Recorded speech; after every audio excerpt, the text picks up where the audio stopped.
Morning rose like it always had, soft and faithful, and the garden breathed as if it had a heart. Dew made 1,000 small worlds along each blade of grass, then vanished in the warmth as light climbed the trees. Adam and Eve woke in the place they loved, hands finding each other before their eyes opened. Breath slow, bodies rested, peace still wrapped around them like the first story of the world.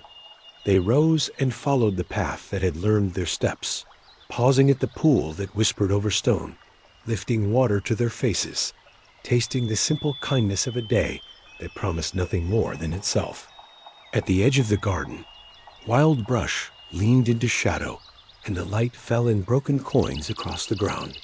The tree set apart waited there in its grave beauty. The air near it was cooler by the smallest degree, and even a casual glance could feel the hush that lived beneath its branches. Eve saw it as they passed, and the fruit caught the light again and returned it in a slow answer that looked like a pulse. Trust lived in her like a warm fire, and yet the body is a place where questions can rise like mist, present without announcing themselves. She breathed and let the wonder pass, and they walked on together, the line unbroken. But the garden was not alone with them. In the brush, a presence had watched and measured over many silent hours. It had learned the rhythm of footfall and laughter, the rise of breath when curiosity woke, and the fall of breath when trust returned. It had studied the tree and the boundary, and the way eyes softened when presence was near. It would not come with force. It would arrive softly in the shape of a suggestion and a promise that sounded like wisdom to ears that had never heard a lie. It chose its moment with a patience sharpened by hunger. The serpent came forward, wrapped in grace that did not come from goodness, a mover of the low places, a reader of the unguarded glance. It did not startle. It made itself ordinary first, almost beautiful, almost harmless. Its gaze held a shine like wet stone. It settled near the roots and lifted its head until its eyes were level with Eve's hands. When it spoke, the sound shaped itself into something musical, as if the voice were borrowing a tone from the wind that moved leaves. Its first words were not a command, not a denial. They were a question that turned a boundary into a puzzle. Did you truly hear what you think you heard? Did the line mean what you think it means? Eve felt the question enter like a cool thread through warm cloth. She was not foolish. She was unarmed by innocence. She answered with what she knew, that every tree had been given for joy, and that this one had been set apart for their protection, that crossing this line would bring an end they could not carry. The serpent turned the truth and held it up as if it were a kindness. It told her that the warning was not a shelter, but a limit meant to keep them small, that the fruit would open a door to a knowledge that would make them more. It said that their eyes were not yet fully open, that taking what had been held back would prove their strength and bring them closer to the one who walked in their garden. It dressed disobedience in the clothing of courage and called it wisdom. Her body felt the ripple of tension, then the quiet that follows when choice appears. The fruit hung near and bore the color of morning and evening in one skin. The air was sweet. She could hear the river and the soft weight of Adam's steps close behind, and still the question held her. Do I trust that love does not withhold what is good?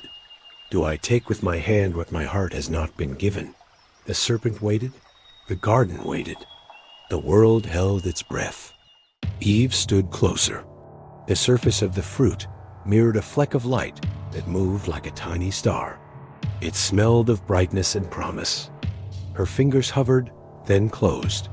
The skin was cool and almost human in its response to touch. In one motion that felt both like falling and like flight, she raised and tasted. Sweetness opened on her tongue, then a sharpness like the bright edge of a blade, then a weight in her chest that did not taste like joy at all. She turned to Adam with eyes wide and wounded and bright. He took from her because love without trust is easily swayed by fear of losing the one it loves. He tasted, and the same cold clarity crashed through his warmth. The world did not shatter in thunder. It shifted underfoot. Sight changed first. They saw themselves and did not recognize the beauty they had always carried without shame. Eyes that had known only wonder now learned how to weigh, and the scale bent toward lack. They were naked, and now the knowledge of naked became a wound. They crossed their arms and folded inward. They pulled leaves and wove them quickly with desperate hands, tying together what they hoped would hide what felt suddenly wrong. The leaves held and yet did not heal. Shane moved into the space where ease had lived. The air was the same temperature, but it felt cold. Sound changed next. Every noise that had taught them peace began to carry an edge. The river, faithful as always, seemed to speak a new language they could not piece together. The wind that had blessed them now pressed against their faces like a mild rebuke. A bird lifted, and the sudden flurry made them flinch. Fear entered Eden, like a low fire that found dry grass and kept moving. They had never felt the urge to hide.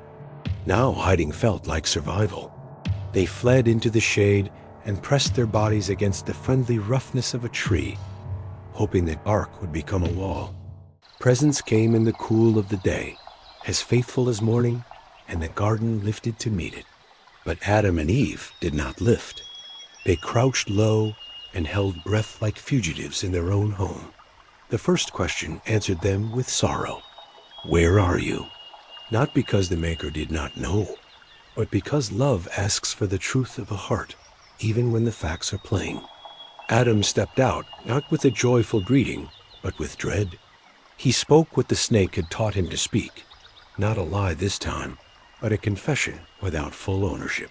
I heard and I hid, because I was naked and afraid.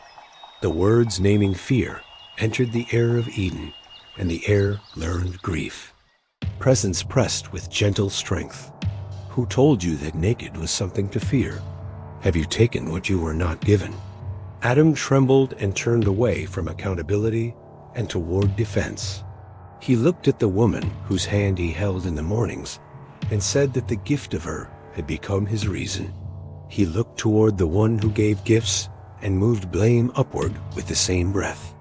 The first bond that broke in Eden did not split skin. It split trust. Eve answered when asked, and she named the serpent as the voice that bent truth into a lure. Neither reached back toward the line they had crossed.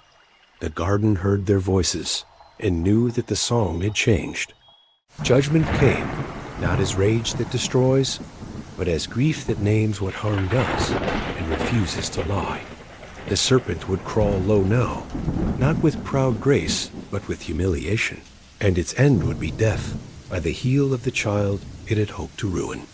The woman's path would now carry pain with her gift of life, and the bond that had been pure partnership would now know a weight that needed healing.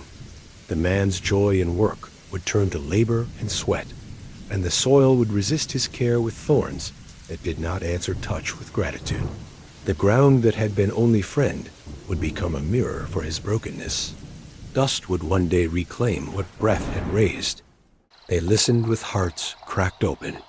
This was not surprise. It was recognition. The sweetness had already soured in their mouths. The leaves against their skin scratched, and the itch felt like accusation. The tree that had sheltered them did not comfort now. They stood, unable to fix what they had undone. Presence moved toward them, and they flinched by habit, and then stood still because love held them even now. With strong hands in tender motion, garments were made from the skins of life that had ended, and the warmth of these clothes wrapped them in a mercy that grieved. The first death had entered the garden, not their own bodies yet, but the life of a creature who paid a price they could not have imagined the day before. They wore tenderness that had cost blood. Even in judgment, there was covering. Even in loss, there was care. The garden learned distance in a single day.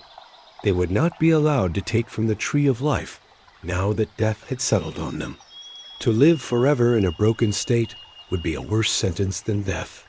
An end would one day become a door, and the one who loved them would rather mark that door with hope than leave them wandering inside ruin without release.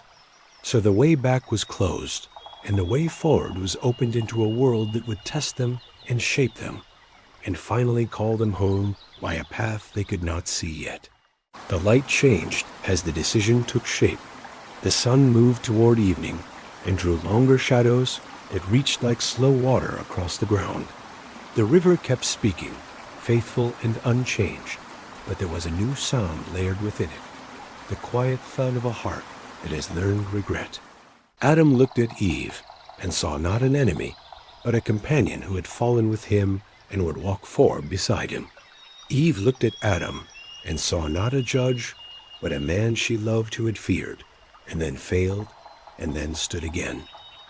Their hands found each other, still trembling. They did not need to speak vows. Their grip said everything. They walked the paths they had walked before, but this time they looked longer and said goodbye without words. They passed the moss circle that had cradled their rest, and remembered the weightless afternoons when time felt like a gift that would never run out. They passed the grove of flowers that turned with the sun, and remembered how they had learned patience from petals. They passed the tree with the welcoming branch, and remembered how it had held them through heat and laughter, how they had learned to be small without feeling less. Each place met them with the same kindness and offered no accusation. That was mercy too, that the world they had disappointed did not know how to hate. At the edge of the garden, the air grew different, thinner with a kind of brightness that stung their eyes. The entrance that had always been open now stood guarded by beings who carried the weight of a different world in their faces. Flames stretched along the line where paradise ended, not a wall of fire, but a blade held by hands that would not tire, turning and turning with watchful light. Beauty does not become less beautiful because we cannot reach it. It can become the ache that teaches us to walk. The watchers did not snarl. They did not smile. They simply kept the way, because keeping the way safe is also love. Presence stood behind them as they faced the path ahead, not close enough to undo what had been done, not far enough to be absent. In that closeness, Adam remembered the water that had always welcomed his hands. Eve remembered the light that had always opened for her gaze. They remembered fruit that had tasted like morning, and a song that had held them when they slept. They remembered trust, and they remembered the moment they traded it away. These memories would not be curses in the years to come. They would be seeds in soil that seemed hard, and a harvest would one day come that they could not yet imagine. They stepped forward. Dust lifted under their feet like the beginning of a new language. The earth beyond Eden was not empty, and it was not gentle. Thorns waited like questions. Stones sat heavy like the truth. The sky stretched as wide as ever, and the sun warmed their faces as before. But now heat taught limits, and distance taught humility. Their shadows traveled with them, honest and long. Adam carried a strength that had found sorrow. Eve carried a tenderness that had learned to endure. Behind them, beings guarded their place, faces calm and solemn, the weight of another world resting in their gaze. The blades they carried turned with steady fire, a living boundary of light that never tired. The garden remained as it had been, whole and untouched, but not for them, not yet. Before them the land stretched wide, rough and radiant, a place that would demand everything and return little but grace. They did not look back, not because they had no longing, but because looking forward had become an act of trust. Mercy moved with them like a quiet shadow, unseen yet certain, waiting to turn into light when the time was right. They did know this. The one who clothed them in their shame had not despised them. The one who judged them had wept inside the judgment. The one who closed the gate would one day open a greater door. They walked, and the sound of their steps learned a new rhythm. They held to each other, and the bond that had been wounded began to heal through shared need. The air ahead smelled like dust and wild grass and the faint sweetness of far water. The light bent and then softened toward evening. Beyond the horizon waited the world they would build, and the sons who would carry both their hope and their burden.